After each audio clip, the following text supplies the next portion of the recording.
नमस्कार, आप देख रहे हैं एनबी न्यूज और मैं हूं आपके साथ पवन पांडे। स्वागत है आपका राजधानी लाइव में। तो खबरों के सिलसिले की शुरुआत करते हैं। राष्ट्रीय राजधानी दिल्ली में रिकॉर्ड स्तर पर टीकाकरण हो रहा है और पिछले 10 दिन में करीब 14 लाख वैक्सीन लगाई जा चुकी हैं। रोजाना 1.5 लाख लोगों का टीकाकरण हो रहा है और अब तक कुल 1,50,00,000 लोगों को कोरोना की वैक्सीन लगाई जा चुकी है। इनमें से 72% लोगों को पहली वैक्सीन यानी कि वैक्सीन की पहली डोज लगाई गई है। स्वास्थ्य विभाग के मुताबिक अब तक 1,06,00,000 लोगों को पहली और 44 लाख लोगों को दूसरी खुराक लग गई है। टीका लेने वालों में सबसे अधिक संख्या युवाओं की है। करीब 75% युवाओं को वैक्सीन की कम से कम एक डोज लगाई जा चुकी है और इसके बाद 44 साल से अधिक उम्र के लोगों की संख्या है। 11 दिन पहले कुल टीकाकरण की संख्या 1,34,00,000 थी, जो अब बढ़कर 1,50,00,000 हो गई है। वहीं जिलेवार टीकाकरण की बात करें तो इसमें उत्तर पश्चिमी जिला टीकाकरण में अव्वल है। यहाँ 12,96,000 से भी ज्यादा लोगों को टीके की पहली और 5 लाख से ज्यादा लोगों को टीके की दूसरी डोज लग चुकी है। वहीं उत्तर पूर्वी जिला में टीकाकरण काफी कम हुआ है और यहाँ मात्र 6,75,000 से भी ज्यादा लोगों को टीके की पहली और 2,17,000 लोगों को करीब टीके की दूसरी डोज लगाई जा चुकी है। विभाग के मुताबिक वैक्सीन की आपूर्ति अगर इसी प्रकार होती रही तो अगले 2 महीने के भीतर सभी लोगों का पूरी तरीके से टीकाकरण हो जाएगा। टीकाकरण के विषय में विशेषज्ञों का कहना है कि कोरोना की तीसरी लहर आने की आशंका को देखते हुए अधिक से अधिक लोगों का टीकाकरण जरूरी है। दिल्ली में जिस प्रकार से वैक्सीन लग रही है वो गति काफी अच्छी है और करीब 72% लोगों को पहली डोज लगाई जा चुकी है। इससे अगली लहर के खतरे को कम किया जा सकेगा।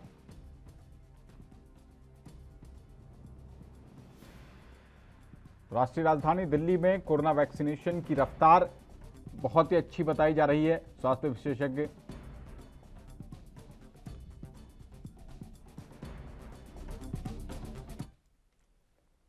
तो इसी खबर पर ज्यादा जानकारी के साथ हमारे संवाददाता राजीव तिवारी जी दिल्ली से लाइव जुड़ गए हैं।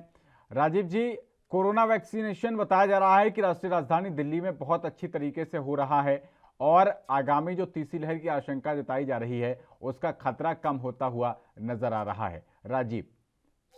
देखिए, बिल्कुल सही कहा आपने। यहाँ पर एक चीज और समझनी होगी, जिस तरीके से वैक्सीन का जो टीकाकरण है वो लगभग आप रफ्तार पकड़ता हुआ नजर आ रहा है, और कहीं ना कहीं जो तीसरी लहर का जो खतरा है उससे कहीं ना कहीं जनता भी जागरूक होती नजर आ रही है। और कहीं ना कहीं टीकाकरण ही एक ऐसा माध्यम है जो वायरस को जो कहीं ना कहीं रोकथाम कर सकता है, क्योंकि जनता को भी पता है और सरकारों को भी पता है कि जब तक टीकाकरण नहीं होगा वो कहीं ना कहीं वायरस को नहीं रोक पाएंगे। मगर जिस तरीके से अब कह सकते हैं 14 लाख वैक्सीन लगाई जा चुकी है और लगातार कह सकते हैं कि जी 1.5 लाख लोगों को प्रतिदिन वैक्सीन लगाई जा रही है, जिसके अंदर लगभग 1.5 करोड़ लोगों को अभी तक वैक्सीन लग चुकी है। यानी कि सीधे सीधे कहें तो वैक्सीन की जो प्रक्रिया काफी तेजी से अब दिल्ली के अंदर रफ्तार पकड़ती नजर आ रही है, और लोग बाग जागरूक भी होते नजर आ रहे हैं और कोशिश यही कर रहे हैं कि वैक्सीन जो है वो हर व्यक्ति तक पहुंच सके।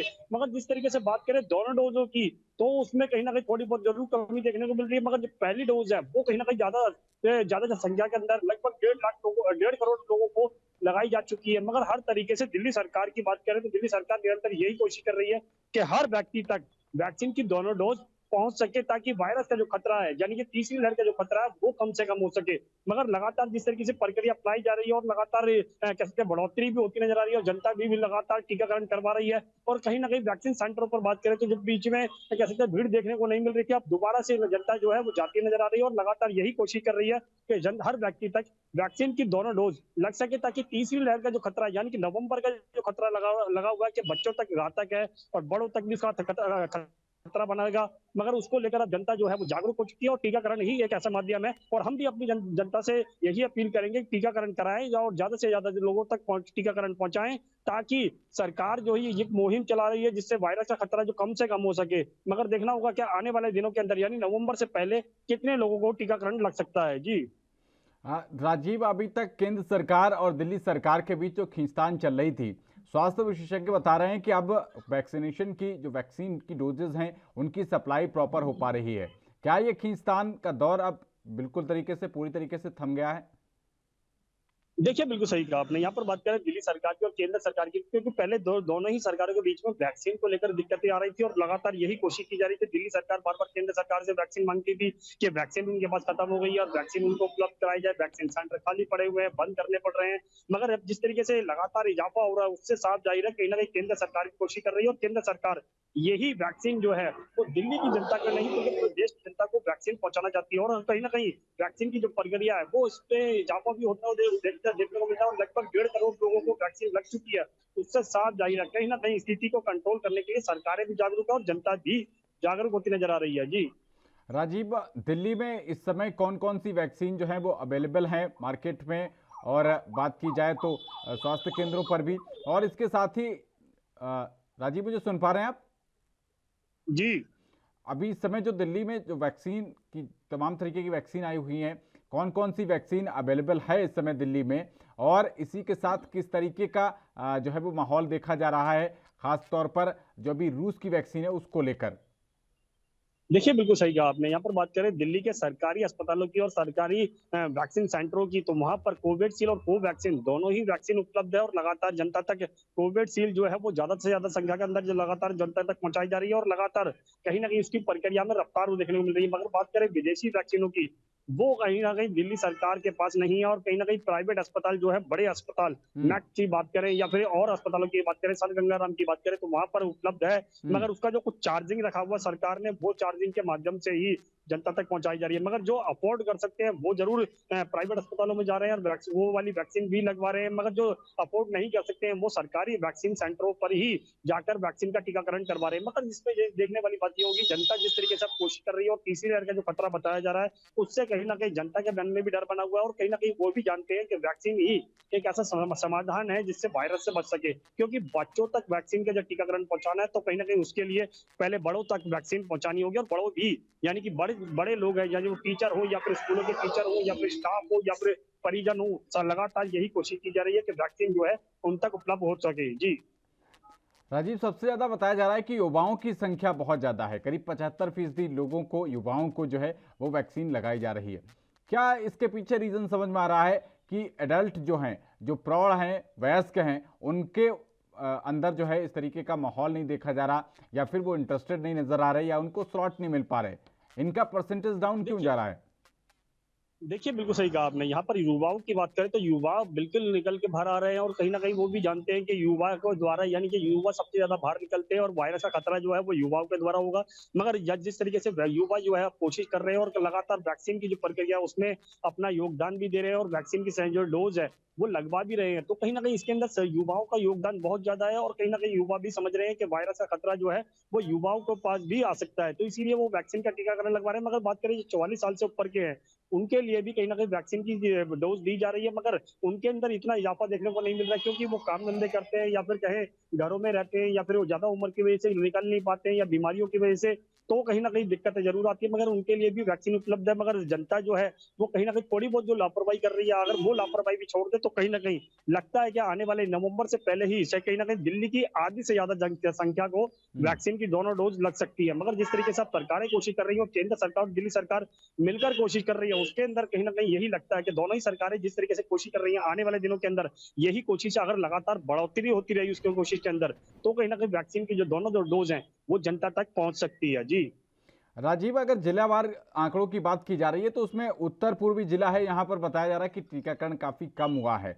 क्या रीजन इसके पीछे है? बताया जा रहा है जो हमारे पास अभी आंकड़े हैं उसके मुताबिक 6,75,000 से ज़्यादा लोगों को पहली डोज और 2,17,000 लोगों को दूसरी डोज लग पाई है। तो यहाँ पर इतना देखिए बात परफॉर्मेंस डाउन क्यों जा रही है?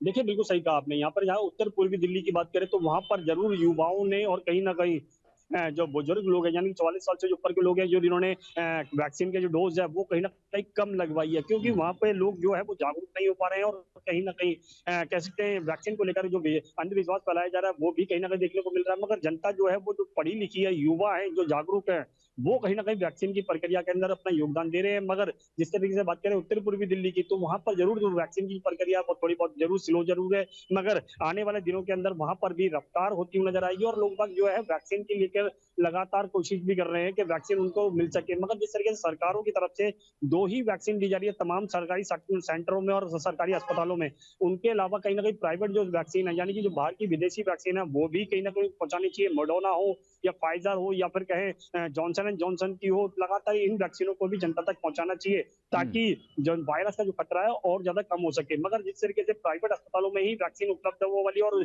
चुनिंदा अस्पतालों के अंदर है, तो कुछ सरकारों को इस तरफ भी ध्यान देना चाहिए ताकि जो बड़ी वैक्सीन है, यानी कि फाइजर हुआ या फिर मडोना हुआ, तो इस तरीके की वैक्सीन जो है वो सरकारी अस्पतालों में मिल सके ताकि जो अफोर्ड कर सकते हैं वो कहीं ना कहीं सरकारी अस्पताल से भी हम्म। वैक्सीन लगवा सकें। जी राजीव, ये बताया गया था कि जब कोरोना की दूसरी लहर आई तो दिल्ली में भी बहुत ज़्यादा ऑक्सीजन की किल्लत रही। इस किल्लत को दूर करने के लिए ऑक्सीजन जनरेशन प्लांट की बात की गई थी केंद्र सरकार के द्वारा भी, और राज्य सरकार भी इसमें अपनी भागीदारी सुनिश्चित कर रही थी। ऑक्सीजन जनरेशन प्लांट के नज़रिए से बात की जाए तो दिल्ली में कैसी तैयारियां आपको दिखाई दे रही हैं?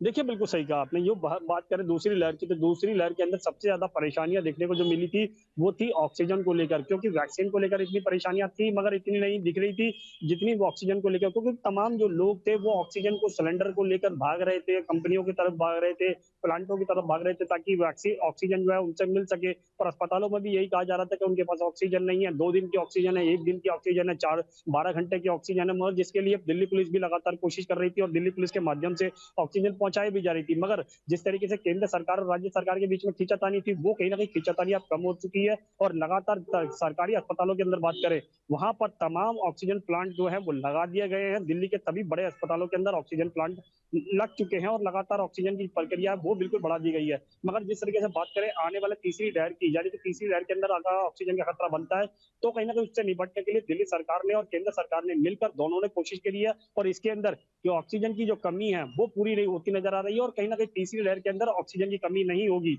मगर आने वाले दिनों के अंदर बेडों की संख्या जरूर थोड़ी बहुत कम हो सकती है। मगर उसके लिए भी दिल्ली सरकार और केंद्र सरकार कोशिश कर रही है, बेडों की संख्या बढ़ाई भी जा रही है, बच्चों को लेकर भी बेडों की संख्या बढ़ाई जा रही है। मगर आने वाले दिनों के अंदर देखना होगा कि तीसरी लहर से निपटने के लिए सरकारें कितना मुस्तैदी दिखाती हैं। जी चलिए, बहुत शुक्रिया राजीव तिवारी जी इस अहम जानकारी के लिए आपका।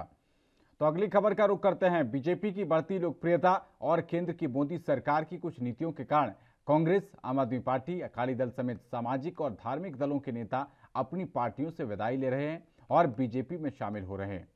इन सभी नेताओं को बीजेपी में शामिल किया गया और राज्य भाजपा अध्यक्ष अश्विनी शर्मा की अध्यक्षता में चंडीगढ़ में राज्य भाजपा मुख्यालय में आयोजित एक समारोह के दौरान तमाम उपाधियों से सम्मानित किया गया।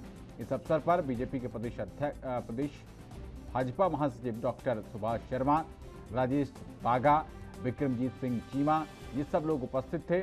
और इस अवसर पर पत्रकारों से बात करते हुए अश्विनी शर्मा ने कहा कि आज बीजेपी की लोकप्रियता और केंद्र सरकार की नीतियों के कारण बीजेपी परिवार बढ़ रहा है। उन्होंने कहा कि कांग्रेस नेता अपनी सेना को भाजपा परिवार में शामिल होते देख नाराज हैं और भाजपा को रोकने के असफल प्रयास में वे भाजपा कार्यालयों, भाजपा नेताओं और कार्यकर्ताओं पर घातक हमले भी कर रहे हैं। उनके पास बीजेपी को रोकने का कोई रास्ता या विकल्प नहीं है और यही कारण है कि पहले वे किसानों के नाम पर कार्यकर्ताओं पर हमले कर रहे थे, लेकिन अब लुधियाना इंप्रूवमेंट ट्रस्ट घोटाले में कांग्रेसियों का सीधा टकराव शुरू हो गया है। उन्होंने कहा कि कांग्रेस में ऊपर से नीचे तक भ्रष्टाचार व्याप्त है और पंजाब में कांग्रेस के राज में लोगों को सिर्फ छलावा और माफिया राज मिला है। उन्होंने आरोप लगाया कि हर जगह अपराध चरम पर है, दिन ब दिन हत्याएं, गोलीबारी और डकैती हो रही है और राज्य के लोग अपने आप को असहाय महसूस कर रहे हैं। इससे और प्रधानमंत्री नरेंद्र मोदी की जनहितकारी नीतियों से राज्य के वरिष्ठ नेता और उनके सहयोगी अपने दम पर बीजेपी में शामिल हो रहे हैं। अश्विनी शर्मा ने कहा कि कांग्रेस में सिर्फ सीटों की लड़ाई है और इस लड़ाई का खामियाजा जनता को भुगतना पड़ रहा है। शर्मा ने कहा कि पंजाब में भाजपा की सरकार बनने के बाद प्रदेश की जनता को 24 घंटे सस्ती बिजली मिलेगी, बेरोजगारी दूर होगी और पंजाब में बड़े उद्योग लगाए जाएंगे और किसानों की आय दोगुनी हो जाएगी।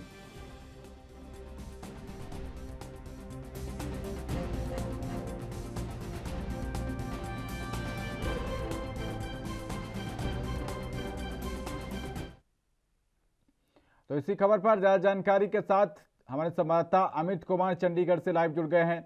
अमित जी, बीजेपी के खेमे में कई कांग्रेस नेता आए हैं और इसको लेकर बीजेपी के जो प्रदेश अध्यक्ष हैं वो गदगद दिखाई दे रहे हैं। तमाम वो कसीदे पढ़ रहे हैं अपनी केंद्र सरकार की शान में। ग्राउंड रिपोर्ट क्या है, अमित कुमार जी? देखिए, अगर हम बात कर रहे हैं तो बेसिकली शमशेर सिंह ढिल्लों के भतीजे निर्मल ढिल्लों ने बीजेपी ज्वाइन की है। एक तरह से हम कह सकते हैं कि एक बड़ा हिट है, क्योंकि काफी बड़े नेता हैं शमशेर सिंह ढिल्लों कांग्रेस के, और ऐसे में उनके ही परिवार के सदस्य भतीजे का बीजेपी में ज्वाइन करना एक बहुत ही नेगेटिव मैसेज देता है कि विद इन फैमिली पॉलिटिक्स, या हम कहेंगे विद इन कांग्रेस हालत सही नहीं है। कहीं ना कहीं ये मैसेज जरूर देते हुए नजर आ रहा है, ये नजारा बाहर नजर आ रहा है। अब असलियत क्या है ये हम जरूर पता करने की कोशिश करेंगे। कमेंट क्योंकि एक सरप्राइज के तौर पे आया कि अचानक से ऐसे क्यों, कि कितने बड़े नेता का भतीजा अचानक से ही पार्टी शिफ्ट करता है, वो भी कांग्रेस के एक्टिव वर्कर्स थे, एक एक्टिव पोस्ट पे रहे हैं, उनको बकायदा पोस्ट भी मिली हुई है और उन्होंने काफी ज्यादा लीड भी किया, और अचानक से बीजेपी में शिफ्ट करना एक बहुत ही नेगेटिव मैसेज देता हुआ नजर आ रहा है। वहीं अश्विनी शर्मा जो बीजेपी कांग्रेस माफ कीजिए बीजेपी के जो प्रधान हैं, पंजाब बीजेपी के प्रधान, उन्होंने कहा है कि लगातार ऐसे ही लगातार लोग ज्वाइन कर रहे हैं, पर ज्वाइनिंग का सिलसिला तो लगातार चलता रहेगा, क्योंकि 2022 के इलेक्शन जैसे जैसे नजदीक आ रहे हैं, कई लोग, चाहे वो सीट्स को लेकर हो गया हो, चाहे वो इंटरनल फाइट्स को लेकर हो गया, या वो अपने किसी कारणों पर्सनल कारण से, जैसे वो नाखुश है पार्टी से या उनकी बात नहीं सुनी जाती है पार्टी में, तो इसलिए लोग चेंज करते हुए नजर आ रहे हैं। पर ये एक सरप्राइज जरूर है कि निर्मल ढिल्लों अचानक से बीजेपी ज्वाइन करते हैं, और इसके ऊपर खुद अश्विनी शर्मा की टिप्पणी ये रहती है कि कांग्रेस के अंदर कुछ ठीक नहीं है, कांग्रेस के अंदर खुद काफी ज्यादा लड़ाई चल रही है, और ठीक है कांग्रेस अमित कुमार जी, आप हमारे साथ बने रहिए। आप एक छोटे से ब्रेक के लिए रुक रहे हैं और ब्रेक के बाद आएंगे तो आपसे बाकी का हाल जानेंगे। बने रहिए एनबी न्यूज के साथ।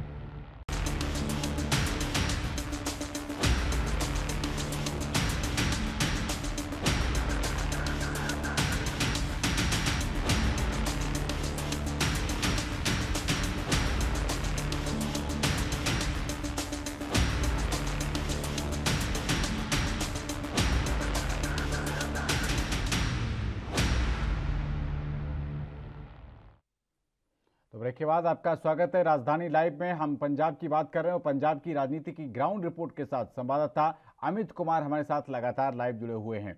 अमित, ये जो बीजेपी की तरफ से खेमे में एक बढ़ोतरी हुई है बीजेपी के खेमे में, लेकिन वहां पर अगर ग्राउंड रिपोर्ट पर देखा जाए तो पिछली बार सिर्फ 3 सीटें थी, इस बार कोई गठबंधन में भी नहीं है। बीजेपी की आपको राह जो है वो कितनी आसान दिखाई पड़ रही है, अमित कुमार जी? अगर हम पंजाब की बात कर रहे हैं तो एक पार्टी जिसको ये बहुत ज्यादा चांसेस है कि कोई भी सीट ना मिले, वो बीजेपी है जी। क्योंकि ये एक मैसेज, भले ही लोग ज्वाइन कर रहे हैं या हम कहें कि कई नेता आ रहे हैं, लोग ज्वाइन कर रहे हैं, पर जो ग्राउंड लेवल की हम बात कर रहे हैं, हम कहें जो सबसे ज्यादा विरोध जिस एक पार्टी का देखने को मिल रहा है वो है बीजेपी का। अब चाहे हम बात करें किसानों की तरफ से, चाहे लोगों की पर्सनल लेवल की भी हम बात करें, लोग पर्सनल लेवल पे भी अब बीजेपी का विरोध करते हुए नजर आ रहे हैं। जैसे हम लोग सब देख सकते हैं कि एमसी इलेक्शंस में हुआ था जब, तो उसमें भी उनको काफी ज्यादा एक झटके का सामना करना पड़ा था कि जहां पहले की काफी इन्फ्लुएंस देखने मिल रहा था, वहां पर भी बीजेपी अपनी सीट्स हारी है। पर ऑल ओवर कुछ सीट जरूर लेके गई थी, पर अब जैसे जैसे आंदोलन लंबा जा रहा है, किसानी आंदोलन लंबा जा रहा है, तो उतना ही ज्यादा लोग, किसानों का और लोगों का बीजेपी के खिलाफ या बीजेपी से भरोसा पंजाब में उठता जा रहा है। लगातार कहते हुए नजर आ रहे हैं कि हमारी बातें नहीं सुनी जा रही है। बीजेपी लगातार ये कहती हुई नजर आ रही है कि हम पूरे पंजाब में एक साथ इलेक्शन कंटेस्ट करेंगे और बाकायदा सीटें जीतेंगे भी। पर कहने के लिए कई वादे किए जाते हैं, कई बातें किए जाते हैं, पर सवाल ये उठता है कि जब बीजेपी को लोग सुनने ही नहीं पहुंचेंगे, जब बीजेपी के कार्यक्रमों में लोग नहीं पहुंचेंगे, जब बीजेपी को कैंपेन ही नहीं करने दिया जाएगा, तो आखिर कैसे वो अपनी इस कही हुई बात को साबित कर पाएंगे, कैसे वो इलेक्शन में कंटेस्ट भी कर पाएंगे? क्योंकि देखिए, बिना लोगों के बीच में जाए, बिना लोगों का भरोसा जीते और बिना रैलियां किए इलेक्शन जीतना किसी पार्टी के लिए पॉसिबल नहीं है। क्योंकि अगर हम बात करें लोगों का भरोसा की, तो एटलीस्ट पंजाब में बीजेपी को लेकर अभी लोगों में 0% अगर हम कहें कि भरोसा है कि चांसेस लग रहे हैं। पर ये इलेक्शंस में अभी काफी समय पड़ा है, हम कहेंगे 3 महीने पड़े हैं। कहने के लिए ज्यादा समय भी नहीं है और कहने के लिए समय है भी। पर अब ये देखना होगा कि ये बहुत कुछ ज्यादा डिपेंड करेगा कि केंद्र सरकार क्या फैसला लेती है। अगर अगर हम कहें तीनों कृषि कानूनों का मसला हल होता है तो बीजेपी के पास एक स्टैंडिंग चांस हो सकता है इलेक्शंस कंटेस्ट करके कई कुछ सीटें जीतने का। वही सरकार बनाने की बात करें तो ये चांसेस सबसे ज्यादा कम है, क्योंकि कहीं ना कहीं लोगों में बिल्कुल भरोसा नहीं नजर आ रहा है। तो ये समय ही बताएगा कि क्या बीजेपी जो इतने बड़े वादे कर रही है कि हम लोग सभी 117 सीटों पे कंटेस्ट करेंगे और सरकार भी बनाएंगे, अब ये सिर्फ कहने के या हम कहें कि हवाई वायदा रह जाएंगे या सिर्फ एक स्टेटमेंट बन के रह जाएगा, ये सिर्फ समय ही बता सकता है। क्योंकि इलेक्शन में कुछ भी पॉसिबल हो सकता है, पर ये बहुत ज्यादा डिपेंड करता है कि लोगों का माइंडसेट किस फेवर में है। पर अभी अगर हम ग्राउंड रियलिटी की बात करें तो एटलीस्ट लोग और किसान, अगर हम मेजर पॉपुलेशन की बात करें पंजाब की, तो वो एटलीस्ट बीजेपी के खिलाफ खड़े हैं अभी। अमित कुमार, कल कैप्टन अमरिंदर सिंह भी कह रहे थे कि 113 जगहों पर पंजाब में किसान आंदोलन जो है वो चल रहा है, किसान जत्थेबंदियां लगातार कृषि कानून का विरोध कर रही हैं। सबसे ज्यादा असर जो है इन केंद्रीय कृषि कानूनों का पंजाब में ही देखा जा रहा है। ऐसे में बीजेपी की राह तो आसान नहीं दिखाई पड़ रही है।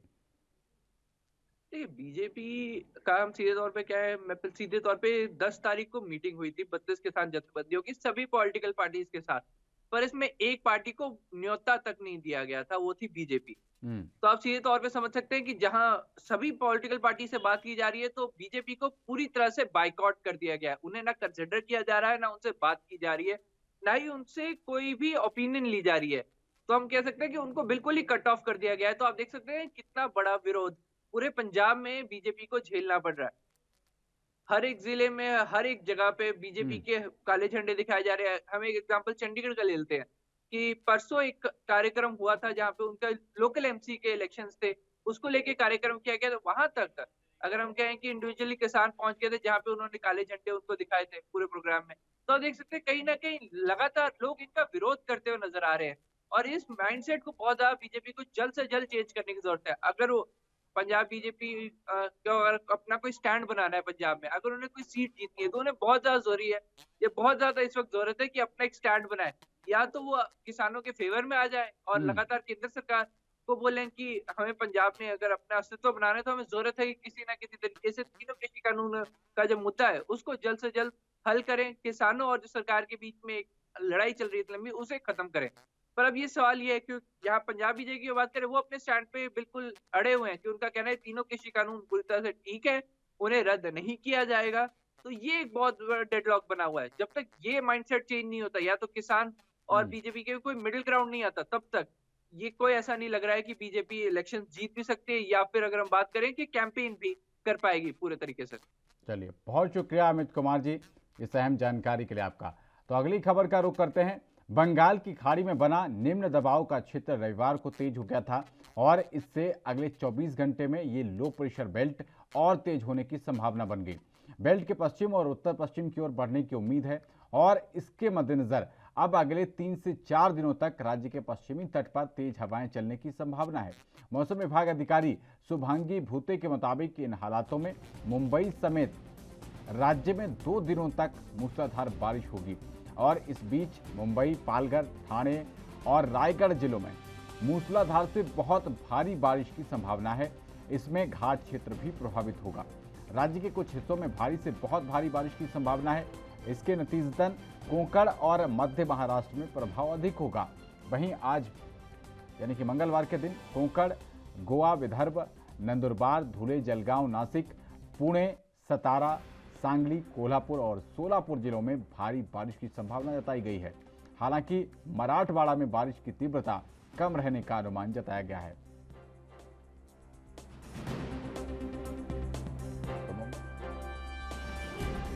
उपसागर में जो कम दबाव का क्षेत्र था वो और तेज हो गया है और उसके डिप डिप्रेशन करके हो गया है।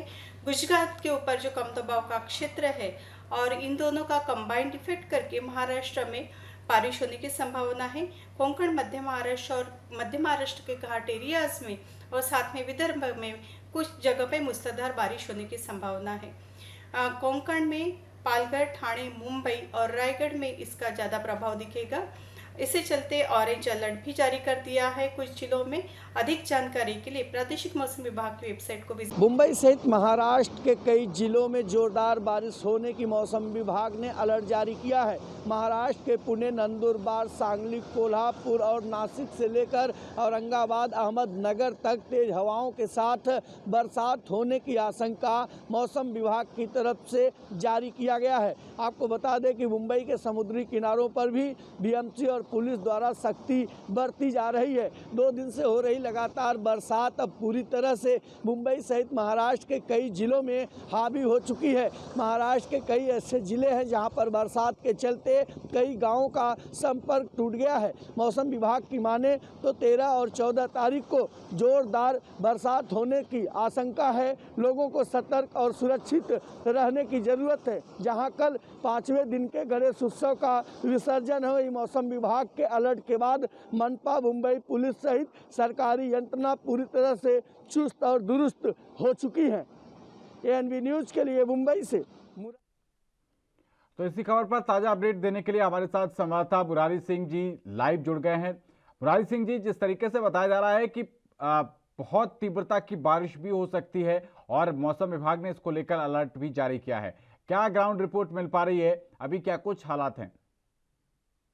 पवन जी, देखिए, मौसम विभाग ने जैसे अलर्ट जारी किया वैसे ही महाराष्ट्र के मुख्यमंत्री उद्धव ठाकरे, उप मुख्यमंत्री अजित दादा पवार ने जिला स्तर पर अधिकारियों से बात की है। जो नदी के किनारे या पहाड़ियों के किनारे हैं उन्हें सुरक्षित जगहों पर पहुंचाया जाए, क्योंकि मौसम विभाग ने साफ तौर पर कहा है कि जो मौसम के जो मिजाज बने हुए हैं वो खास करके नंदुरबार, सांगली, कोल्हापुर, औरंगाबाद, अहमदनगर, सिंधुदुर्ग, नासिक और कोकण का जो इलाका है यहाँ पर भारी बरसात हो सकती है। साथ ही साथ मुंबई से सटे पालघर, न्यू मुंबई और पनवेल, रायगढ़ डिस्ट्रिक्ट में भी भारी बारिश की चेतावनी देने के बाद महानगर पालिका सहित उधर सरकार ने जो है सरकारी यंत्रणाओं को चुस्त और दुरुस्त कर दी गई है। मनपा की तरफ से लगातार अपील की जा रही है कि जरूरत न हो तो घरों से बाहर न निकले। वहीं मुंबई के गिरगांव चौपाटी, जुहू चौपाटी, अक्सा बीच,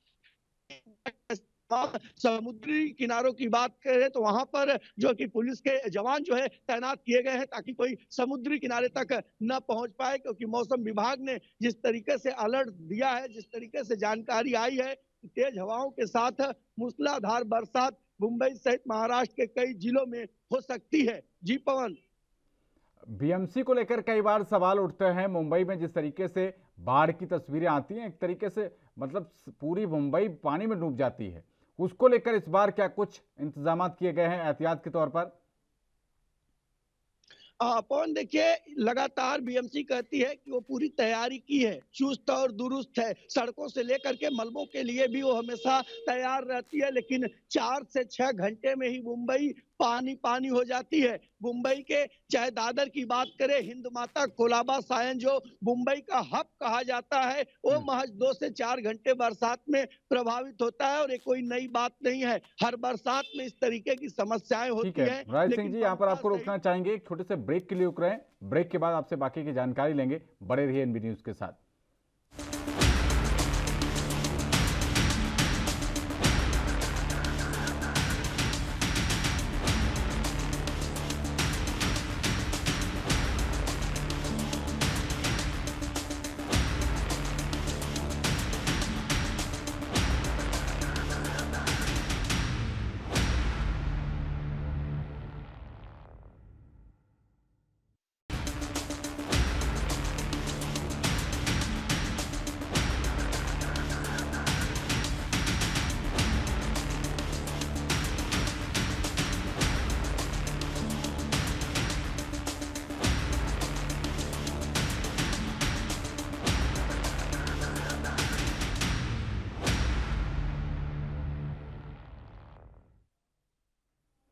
तो ब्रेक के बाद एक बार फिर से स्वागत है आपका। राजधानी लाइव आप देख रहे हैं और हम बात कर रहे हैं मुंबई की बारिश की, जिसको लेकर मौसम विभाग की तरफ से अलर्ट जारी किया गया है। ग्राउंड रिपोर्ट के साथ हमारे संवाददाता मुरारी सिंह जी लगातार लाइव जुड़े हुए हैं।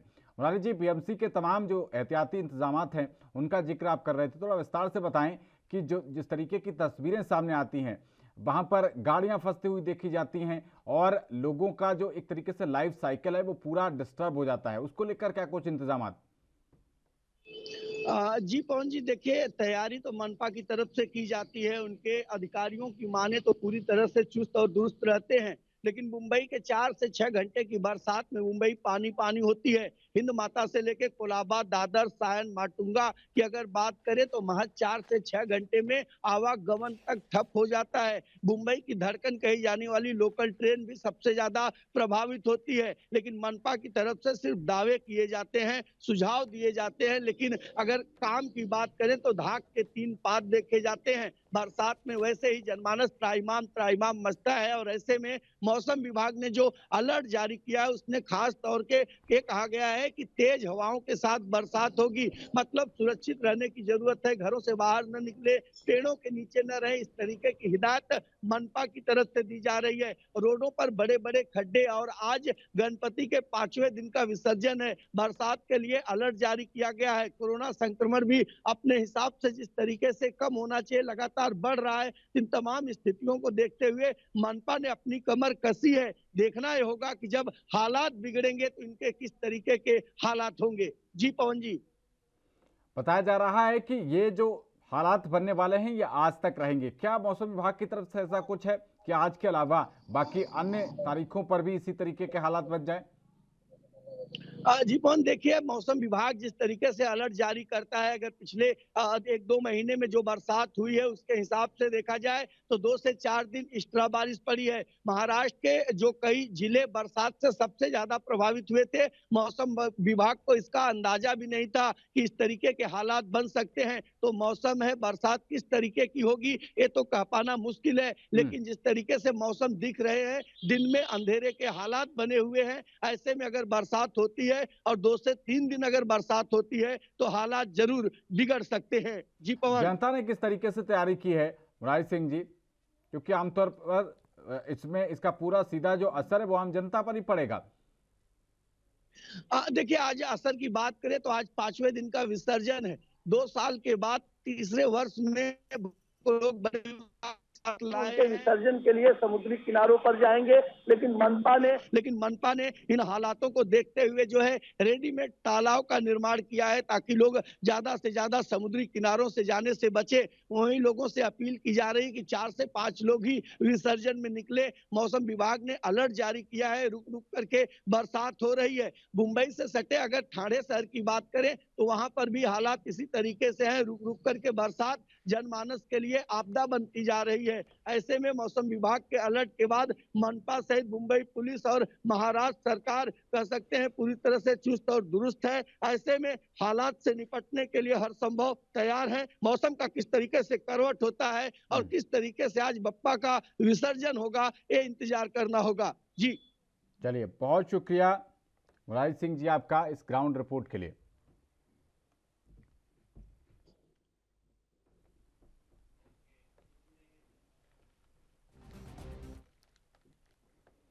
आगे बढ़ते हैं और बात करते हैं पंजाब की। शिरोमणि अकाली दल चुनावी मैदान में उम्मीदवारों की घोषणा करने में बाजी मार चुकी है। अभी तक उम्मीदवारों के नाम पर जहां बाकी पार्टियों में मंथन चल रहा है, वहीं अकाली दल ने 60 से भी अधिक सीटों पर उम्मीदवारों के नामों की घोषणा कर दी। और आपको बता दें कि शिरोमणि अकाली दल 97 सीटों पर चुनाव लड़ेगा। शिरोमणि अकाली दल ने 2022 के विधानसभा चुनाव के लिए 64 प्रत्याशियों की सूची जारी कर दी। पार्टी की पहली लिस्ट में पूर्व मुख्यमंत्री प्रकाश सिंह बादल और विक्रम सिंह मजीठिया की घोषणा नहीं की गई है।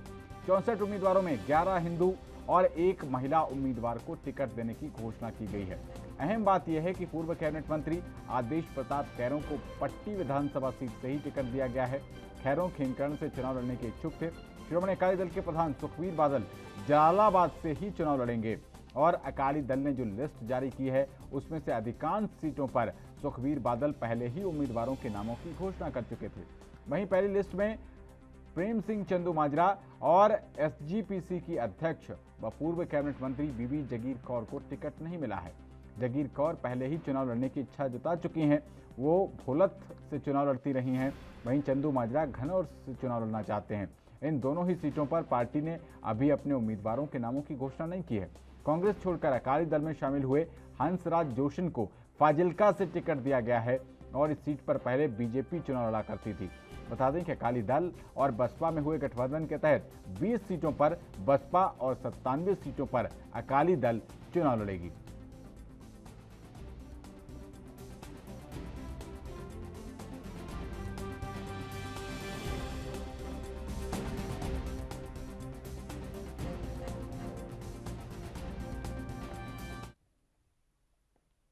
तो इसी खबर पर ग्राउंड रिपोर्ट के साथ हमारे साथ कुलवीर दीवान जी लाइव जुड़ गए हैं। कुलवीर दीवान जी, आमतौर पर ये देखा जाता है कि बहुत जल्दी कैंडिडेट्स को लेकर घोषणाएं होती हैं और इसमें अकाली दल ने फिलहाल बाजी मार ली है। 64 उम्मीदवारों की घोषणा की गई।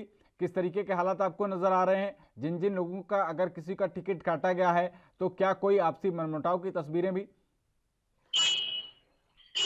देखिए, अभी तक जो अकाली दल है उसने 64 उम्मीदवारों की जो लिस्ट है या घोषणा है वो कर दी है। और श्रोमणी अकाली दल एक ऐसी पार्टी है इस वक्त जिसने सबसे पहले उम्मीदवारों की घोषणा की है। यानी अभी और पार्टियां महज शायद मंथन भी जो है वो नहीं शुरू हुआ, चाहे वो आम आदमी पार्टी की बात करें या कांग्रेस की बात करें। लेकिन श्रोमणी अकाली दल ने इसमें कहीं ना कहीं एक बड़ी पहल जो है वो की है, क्योंकि कुल 97 सीटों पर उसने चुनाव लड़ना है, जिनमें से 64 सीटों पर उम्मीदवारों की घोषणा कर दी गई है। हालांकि जो सहयोगी पार्टी है बहुजन समाज पार्टी, उसकी भी कोई लिस्ट या फिर ये कहें कि कोई उम्मीदवार उसका भी फिलहाल सामने नहीं आया है। लेकिन इतना जरूर कहा जा सकता है कि एक ऐसी रणनीति के तहत आगे बढ़ना चाह रही है इन विधानसभा चुनावों में श्रोमणी अकाली दल, जिसमें कहीं ना कहीं उम्मीदवारों को एक अच्छा खासा समय जो है वो अपने हलके में मेहनत करने का, अपनी जड़ें जमाने का मिल जाएगा। क्योंकि आमतौर पर देखा जाता है कि चुनाव से कुछ ही दिन पहले जो है उम्मीदवारों की घोषणा की जाती है, ताकि एक यदि बगावत के कहीं स्वर जो है वो उठते हैं उनको भी धीमा किया जा सके। लेकिन श्रोमणी अकाली दल ने ये पहल की है। जहां तक आपने सवाल किया कि कुछ मनमुटाव जो है वो सामने आए, तो निश्चित तौर पर इस तरह के मनमुटाव जो है वो कहीं ना कहीं हर पार्टी में रहते हैं, क्योंकि एक एक सीट पर बहुत सारे उम्मीदवार जो हैं वो अपनी आस लगाए हुए बैठे हैं। कई दावेदार जो हैं वो होते हैं, लेकिन उम्मीदवार जो है वो पार्टी एक ही बनाती है। और श्रोमणी अकाली दल ने जिस तरह से 64 उम्मीदवारों की घोषणा की है, इसमें हालांकि कोई इस तरह से सामने बगावत या फिर इस तरह का विरोध जो है वो या नाराजगी जो है वो सरेआम तो नहीं झलका। लेकिन इतना जरूर कहा जा सकता है कि जब भी इस तरह की किसी भी पार्टी घोषणा करती है उम्मीदवारों की, तो कहीं ना कहीं बहुत सारे जो दावेदार हैं वो किंतु परंतु जरूर करते हैं। फिलहाल यही कहा जा सकता है कि श्रोमणी अकाली दल उम्मीदवारों की घोषणा करने में सबसे आगे है। कुलवीर जी, अगर आप ये 64 उम्मीदवारों की लिस्ट पर अपने पत्रकारीय नजरिए से कमेंट करें तो क्या कोई इसमें चौंकाने वाले नाम? देखिए, इसमें 11 पूर्व मंत्री हैं। यानी जो एक ये कहें कि जो एक कोर कमेटी है श्रोमणी अकाली दल, उसके कई चेहरे इसमें शामिल हैं। यानी श्रोमणी अकाली दल ने अपने जो दिग्गज नेता हैं उन पर कहीं ना कहीं एक बड़ा विश्वास जो है वो जताया है। 11 पूर्व मंत्री हैं जिनको साथ लेकर उतरी है श्रोमणी अकाली दल, और खास तौर पर अनिल जोशी जो भारतीय जनता पार्टी से अभी फिलहाल श्रोमणी अकाली दल में शामिल हुए हैं। और अनिल जोशी एक ऐसा नाम है जिन्होंने भारतीय जनता पार्टी और श्रोमणी अकाली दल का गठबंधन होते हुए कहीं ना कहीं एक विरोध किया था श्रोमणी अकाली दल का, और एक रास्ते भी अलग अलग करने के पक्ष में थे वो कि श्रोमणी अकाली दल जो है वो भारतीय जनता पार्टी जो है वो श्रोमणी अकाली दल से अलग रास्ता अपनाए। इस तरह के हिमायती रहे हैं जब वो भारतीय जनता पार्टी में हुआ करते थे, और श्रोमणी अकाली दल के साथ सरकार में वो हिस्सा थे, समर्थन में जब सरकार थी। लेकिन क्योंकि कृषि कानूनों के खिलाफ उनकी नाराजगी जो है वो अपनी ही पार्टी से झलकी थी, जिसके बाद एक बड़ी सफलता जो है श्रोमणी अकाली दल को मिली थी, क्योंकि अनिल जोशी को वो अपने पाले में लाने में कामयाब हो गए थे। और अब अनिल जोशी हैं वो श्रोमणी अकाली दल के नेता हैं, उनको भी मैदान में उतारा गया है, बड़ा विश्वास जो है वो जताया गया है। इसी तरह से कांग्रेस से चाहे भारतीय जनता पार्टी से जो शामिल हुए हैं चेहरे, उनको कहीं ना कहीं एक इनाम जो है वो जरूर दिया है श्रोमणी अकाली दल ने। इसके अलावा सुखबीर सिंह बादल जो हैं वो खुद जलालाबाद से उम्मीदवार होंगे। सुखबीर बादल आपको पता है कि सांसद हैं और लेकिन वो प्रदेश की राजनीति में अपनी सक्रिय भूमिका जो है वो निभाने में कहीं न कहीं शायद असहज महसूस कर रहे थे एक सांसद होते हुए, क्योंकि केंद्र में चले गए थे। लेकिन वो क्योंकि उप मुख्यमंत्री रह चुके हैं पंजाब के, लिहाजा उनको ये लगता है कि वो पंजाब में रहकर पंजाब की जो राजनीति है उसमें जी। सक्रिय यदि ज़्यादा रहना चाहते हैं तो उनको हम्म। कहीं न कहीं पंजाब ही वापस लौटना होगा। इसीलिए उन्होंने ये फैसला किया है। तो कई बड़े नामों के साथ जो है वो मैदान में उतरी है, दिग्गज खिलाड़ियों के साथ उतरी है और इसके अलावा कई युवा चेहरे भी, जैसे बंटी रुमाना जो हैं वो यूथ अकाली दल के अध्यक्ष हैं। उनको कहीं न कहीं मैदान में उतार कर और पिछले काफ़ी दिनों से बड़ी सक्रिय भूमिका में नज़र आ रहे थे बंटी रोमाना। उनको मैदान में उतार कर कहीं न कहीं एक युवाओं को भी संदेश दिया है कि श्रोमणी अकाली दल जो है वो युवाओं की पार्टी है और युवाओं को साथ में लेकर चलने वाली पार्टी है। तो कहीं न कहीं एक मिला-जुला कॉम्बिनेशन जो है इसमें, चाहे वो जातिवाद का कहें या फिर ये कहें कि क्षेत्रवाद की बात करें, तो उसमें भी कहीं न कहीं कॉम्बिनेशन जो है वो बैठाने की कोशिश श्रोमणी अकाली दल ने फिलहाल की है। कुलबीर जी, पिछले चुनाव में अगर बात की जाए तो श्रोमणी अकाली दल ने 15 सीटें हासिल की और उस समय केंद्रीय कृषि कानूनों का हो हल्ला भी नहीं मचा हुआ था। अब स्थितियां और ज़्यादा चुनौतीपूर्ण हो गई हैं। ऐसे चुनौतीपूर्ण हालातों में आप श्रोमणी अकाली दल की जो राह है वो पंजाब में कितनी आसान मान रहे हैं? देखिए, श्रोमणी अकाली दल क्योंकि पंजाब की एक बड़ी पार्टी है और श्रोमणी अकाली दल का जो कार्यकर्ता है उसको एक निष्ठावान कार्यकर्ता समझा जाता है। यानी कि कहीं न कहीं वो पार्टी के साथ जो है वो उसकी ईमानदारी या फिर उसकी डेडिकेशन जो है वो कहीं न कहीं मानी जाती है। यानी श्रोमणी अकाली दल एक ऐसी पार्टी है। सही कहा आपने कि बड़ी चुनौती थी, क्योंकि एक सरकार में रहते हुए पार्टी जब चुनाव लड़ती है तो वो तीसरे नंबर पर खिसक जाती है। कांग्रेस जो है वो सरकार बना लेती है और आम आदमी पार्टी जो है विपक्षी जो कि पहली बार चुनाव लड़ती है विधानसभा का, और वो दूसरे नंबर पर आती है। और कहीं न कहीं गठबंधन में जो चुनाव लड़ रही है श्रोमणी अकाली दल, वो तीसरे नंबर पर खिसक जाती है। तो एक बड़ी चुनौती थी पिछला विधानसभा चुनाव 2017 का। लेकिन इस बार क्योंकि उसका जो गठबंधन है भारतीय जनता पार्टी से टूटा है, बसपा के साथ उसने गठबंधन किया है। बसपा के साथ आपको याद होगा कि बसपा के साथ अच्छा प्रदर्शन उसने 1996 में जब इनका गठबंधन जो है वो था, उस वक्त भी किया था। उस वक्त लोकसभा चुनाव जो है दोनों पार्टियां इकट्ठी होकर लड़ी थी और एक शानदार प्रदर्शन जो है वो पंजाब में दोनों ने किया था।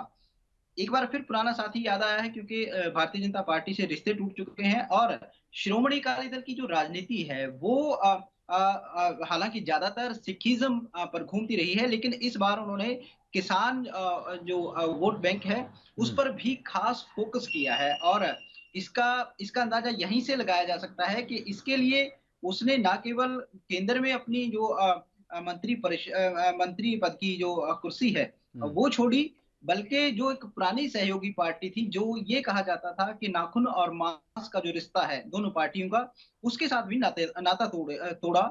यानी अपने आप को श्रोमणी अकाली दल ने एक किसानों के हितैषी के रूप में प्रोजेक्ट करने की कोशिश की है पंजाब में। अब किसान कितना एक्सेप्ट करेंगे वो विधानसभा चुनाव के नतीजे ही देखने ही बता पाएंगे। लेकिन इतना जरूर कहा जा सकता है कि एक बड़ा कार्ड जो है वो जरूर श्रोमणी अकाली दल ने खेला है। और सबसे पहले उम्मीदवारों की इतने दिन पहले जो है वो घोषणा करके उसने अपने उम्मीदवारों को भी समय दे दिया है कि आप अपने अपने हलके में जाइए और वहां पर जाके अपनी जमीनी जो जमीन है उसको मजबूत कीजिए। और फिलहाल कहा जा सकता है कि जो उम्मीदवार हैं उनको निश्चित तौर पर एक बड़ी राहत मिली होगी, क्योंकि बहुत सारी जो पार्टियां हैं खास तौर पर चाहे वो भारतीय जनता पार्टी की बात करें या कांग्रेस की बात करें, आखिरी समय तक इसी दुविधा में रहती हैं कि कौन सा कैंडिडेट उतारा जाए, कौन सा ना उतारा जाए, क्योंकि बगावत का भी खतरा होता है, तमाम तरह के आकलन करने होते हैं।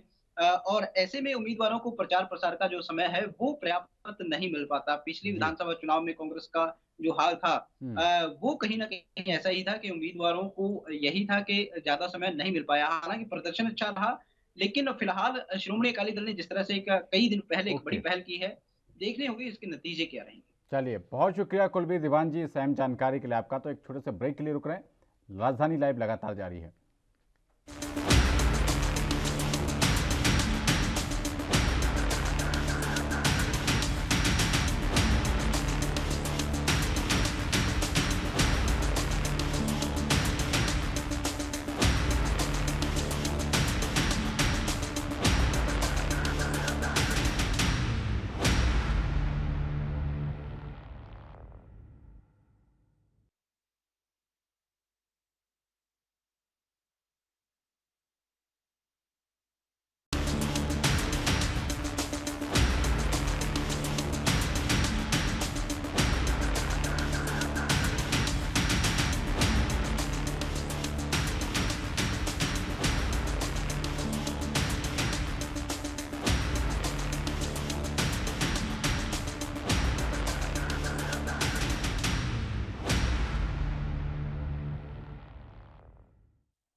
तो ब्रेक के बाद एक बार फिर से स्वागत है आपका। राजधानी लाइव आप देख रहे हैं और राजधानी लाइव में आप रुख करते हैं मध्य प्रदेश का, जहां पर बीजेपी के बल्लामार विधायक के बर्थडे में कोरोना प्रोटोकॉल की धज्जियां उड़ती हुई दिखाई दी। एक और जहां जिला प्रशासन ने कोरोना प्रोटोकॉल का हवाला देकर गणेश उत्सव में सिर्फ 10 लोगों को अनुमति दी है, लेकिन वहीं दूसरी ओर बीजेपी के विधायक आकाश विजयवर्गीय के जन्मदिन पर हजारों की संख्या में समर्थक जुटे। साथ ही पुलिस और जिला प्रशासन नजारत दिखाई दिया।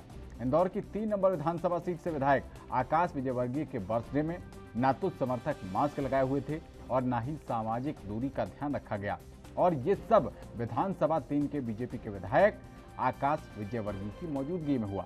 इतनी भीड़ की जमा होने के बाद भी प्रशासनिक अधिकारी और पुलिस बल नजारत दिखाई दिया। खास बात तो यह है कि कोरोना और गणेश उत्सव को लेकर इंदौर में धारा 144 और 188 लगी हुई है। साथ ही गणेश उत्सव में 10 लोगों से ज्यादा एक साथ जमा नहीं होने के दिशा निर्देश भी दिए गए हैं। इसके बावजूद भी इतनी भीड़ जमा होने पर भी कोई कार्रवाई नहीं की गई। विधायक आकाश से जब कोरोना गाइडलाइंस को लेकर सवाल किया गया तो वो बिना जवाब दिए चले गए। आपको बताते चलें कि विधायक आकाश भाजपा के राष्ट्रीय महासचिव कैलाश विजयवर्गीय के बेटे हैं। विधायक आकाश विजयवर्गीय हमेशा ही चर्चाओं में रहते हैं और पिछले दिनों नगर निगम की कार्रवाई के दौरान आकाश ने एक अधिकारी की बल्ले से पिटाई कर दी थी। इसके बाद जमकर हंगामा बरपा था और कांग्रेस शासनकाल में उनके खिलाफ शासकीय कार्य में बाधा का केस भी दर्ज हुआ था और वो जेल भी गए थे। पर क्या कोरोना प्रोटोकॉल आम जनता के लिए है, नेताओं के लिए कोई प्रोटोकॉल नहीं है? इस पूरे मामले ने जिला प्रशासन और पुलिस प्रशासन पर कई सवालिया निशान खड़े कर दिए हैं। अब देखना यह होगा कि इन सवालों का जवाब कौन देता है।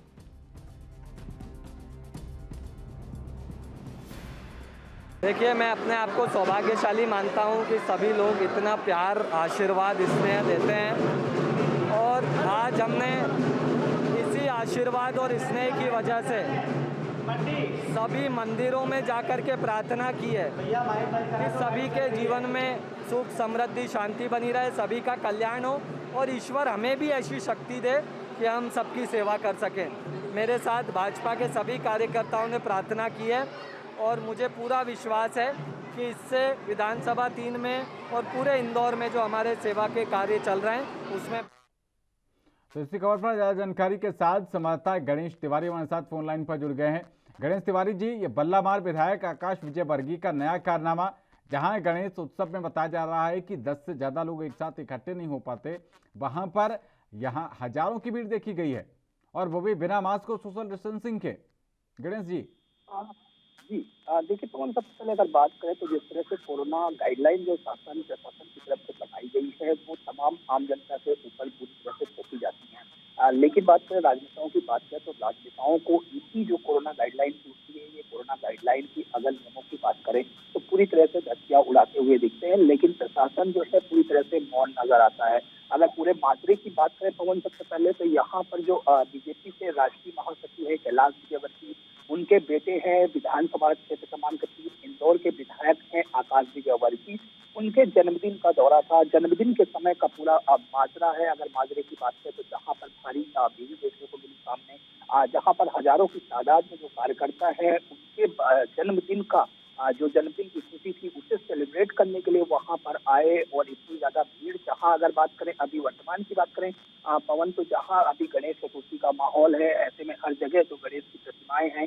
वो लगी हुई हैं, जो आम जनता है उनके लिए कई ऐसे नियम जो है थोपे गए हैं, जहां पर कि 10 से ज्यादा लोग आप भीड़ इकट्ठी नहीं कर सकते हैं। और अगर ऐसा देखने में आता है जहां पर कहीं भी भीड़ दिखाई देती है तो पुलिस तुरंत वहां पर कार्रवाई करती है और उन लोगों को यहाँ तक कि जेल की हवालात भी खानी पड़ती है। लेकिन सबसे बड़ा यहाँ पर मात्रा है कि पुलिस की मौजूदगी में पुलिस देखती रही और यहाँ पर विधायक जो आकाश विजयवर्गीय है, जो कि बल्ला मार कांड से जुड़े हुए हैं, जो कि मुख्यतः जो है बल्ला मार के नाम से भी अभी वर्तमान में जो है पूरे इंदौर और मध्य प्रदेश में फेमस हो चुके हैं। क्योंकि इससे पहले भी जो है अगर बीजेपी विधायक के कारनामों की बात करें तो अक्सर हालांकि सुर्खियों में रहते हैं। और सबसे ज्यादा आकाश विजयवर्गीय की अगर सुर्खियों की बात करें तो जब नगर निगम के अधिकारी को इन्होंने बल्लों से जिस पिटाई की थी उसके बाद हालांकि ये सुर्खियों में आए थे। हालांकि उस समय की अगर बात करें तो कांग्रेस की सरकार थी और कांग्रेस ने इन पर कार्रवाई भी की थी और जिसके बाद इन्हें जेल की हवालात में जो है वहां पर भी जेल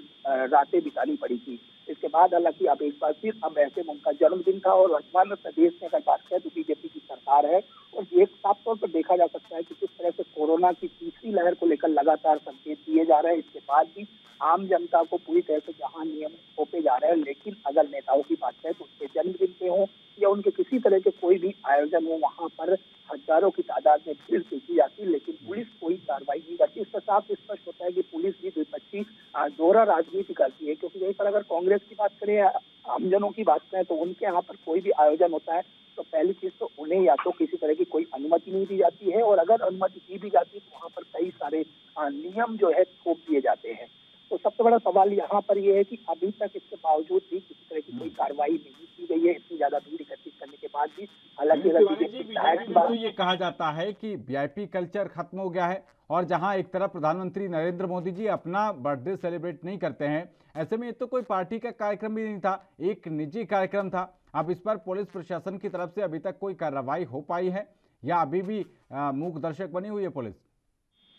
देखिए पवन, सबसे पहले बात करें तो जहां प्रधानमंत्री नरेंद्र मोदी तो साथ स्पष्ट रूप से वो अपना जन्मदिन भी ना मनाने की लोगों को भी हिदायत देते हैं और पूरी तरह से उस पर लोगों को भी कहते हैं कि किसी तरह से ऐसा भीड़ भाड़ का आयोजन ना किया जाए। इसके बाद अगर मध्य प्रदेश मुख्यमंत्री शिवराज सिंह चौहान की भी बात करें तो उनका भी अभी साफ ही रुख आया था कि कोरोना काल में वो किसी तरह का अपना मंच पर जो है स्वागत सत्कार नहीं कराएंगे या फिर फूल मालाएं नहीं पहनेंगे। लेकिन अभी इसके बाद भी देखा जाए तो बीजेपी विधायक ने इन तमाम, चाहे वो प्रधानमंत्री नरेंद्र मोदी का जो आह्वान हो या फिर मुख्यमंत्री शिवराज सिंह चौहान का आह्वान हो, उन सभी आह्वानों को पूरे तरह से उन नियमों की धज्जियां उड़ाते हुए दिखे। हालांकि पुलिस की बात करें तो पुलिस अभी भी मौन ही बैठी हुई है क्योंकि किसी तरह से कोई कार्रवाई नहीं की गई है और ना ही इस पर पुलिस कुछ भी बोलते हुए, पुलिस के अधिकारी कुछ बोलते हुए दिख रहे हैं। यानी कि साफ तौर पर है कि बीजेपी विधायक और बीजेपी के राष्ट्रीय महासचिव कैलाश विजयवर्गीय के आगे पुलिस पूरी तरह से मौन बैठी हुई है।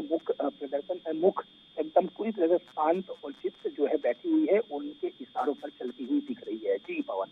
लेकिन गणेश जी, जनता ये भी पूछेगी कि गणेश उत्सव में सिर्फ 10 लोग और आपकी जब जन आशीर्वाद यात्राएं निकल रही थी तो उस समय तो ये था कि ज्यादा से ज्यादा लोग हो जाएं तभी सफल मानी जाएगी। देखिए पवन, आमजनों की और अगर कांग्रेस की बात करें तो कांग्रेस और आमजनों का यही अब सवाल है कि आप जिस तरह से अभी हिंदू धार्मिक पूरी तरह से आयोजन चल रहा है और ऐसे में गणेश जो आयोजन है वो जोरों शोरों से चल रहा है, लेकिन वहां पर कई सारी कोरोना के नाम पर जो है पाबंदियां लगा दी गई। हालांकि आम जनता उसका समर्थन भी कर रही है और उन नियमों का पूरी तरह से पालन करते हुए भी दिख रही है क्योंकि कोरोना का तीसरी लहर को लेकर क्योंकि सरकार और जो स्वास्थ्य विभाग है लगातार लोगों को चेता रहा, तो उन तमाम नियमों का पालन करती हुई भी आम जनता दिख रही है। लेकिन जब ऐसे कार्यक्रम राजनेताओं के देखे जाते हैं वहां पर पुलिस द्वारा किसी तरह से कोई कार्रवाई नहीं की जाती है, जबकि अगर बात करें तो मुख्यमंत्री और प्रधानमंत्री ऐसे कार्यक्रमों को ना करने की सख्त हिदायत भी देते नजर आते हैं, लंबे लंबे भाषण देते भी इन ऐसे कार्यक्रमों को लेकर देते हुए नजर आते हैं, लेकिन इसके बाद कोई कार्रवाई नहीं करती। तो आम जनता का सबसे पहला यही सवाल होता है कि आखिर जो नियम और कानून बनाए गए हैं वो क्या सिर्फ आम जनों के लिए ही बनाए गए हैं। सबसे बड़ा सवाल यहाँ पर यही उठता है क्योंकि पुलिस अभी तक मौन बैठी हुई है और किसी तरह की कोई कार्रवाई करती हुई नहीं दिख रही है। तो यहाँ पर अभी ये देखने वाली अलग की बात होगी कि अब किस तरह से इसको जो है या तो मुख्यमंत्री किस तरह से इस नजरियों को देखते हैं और क्या हिदायत देते हैं और किस तरह से सरकार के दबाव में आकर प्रशासन क्या कोई कार्रवाई करता है या नहीं करता, क्योंकि अभी तक बात करें तो तमाम सारे अधिकारी पूरी तरह से मौन बैठे हुए हैं। क्योंकि अगर उस समय बात करें तो जिस समय ये जोरों शोरों से ये सेलिब्रेशन चल रहा था जन्मदिन, वहाँ पर पुलिस भी मौजूद थी, यानी पुलिस की मौजूदगी में भी इतनी भीड़ देखने को मिली, लेकिन पुलिस का एक जवान भी किसी की हिम्मत नहीं हो पाई कि इस तरह के कार्यक्रमों पर किसी तरह से कोई आवाज उठा पाए या कोई कानूनी जो प्रक्रियाएं हैं या जो तमाम नियम बनाए गए हैं उन नियमों का हवाला दे पाए। चलिए, बहुत शुक्रिया गणेश तिवारी जी इस अहम जानकारी के लिए आपका। तो राजधानी लाइव में फिलहाल के लिए इतना ही, लेकिन देश और दुनिया की तमाम अहम खबरों का सिलसिला लगातार ANB न्यूज़ पर जारी है। नमस्कार।